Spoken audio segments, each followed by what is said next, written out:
د نیویارک ټایمز د راپور له مخې داعش ډلې په کندهار او روسیه کې له بریدونو وروسته دا ځل په کابل کې د بریدونو ګواښ کړی دی. راپور کې ویل شوي د داعش خراسان څانګې یادونه کړې چې دا ځل به دوی کابل کې د چین، ایران او هند سفارتونه خپل هدف وګرځوي.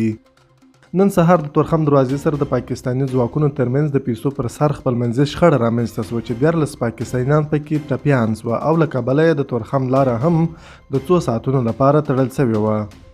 د افغانستان د کرکټ ملي لوبغاړي رحمان الله ګرباز پر خپل انسټاګرام د فلمي ستوري شاهرخ خان سره دغه انځور خپور کړی او ورسره لیکلي دوه پښتانه په یو انځور کې. د دوی دغه انځور پر خواله رسنیو د هرکلي سره مخ شوی دی. په مسکو کې د وړمې شپې د برید له کبله د وژل شوو شمېر 138 کسانو ته ورسېد. پرون دغه شمېر 80 تنه ښودل شوی و. د هماغه برید په پار نن په ټوله روسیه کې ملي ماتم اعلان شوی و. د افغانستان څخه وتلو یو شمېر پخوانیو سیاستوالو ویلي د روسیې برید له افغانستان څخه پلان شوی دی.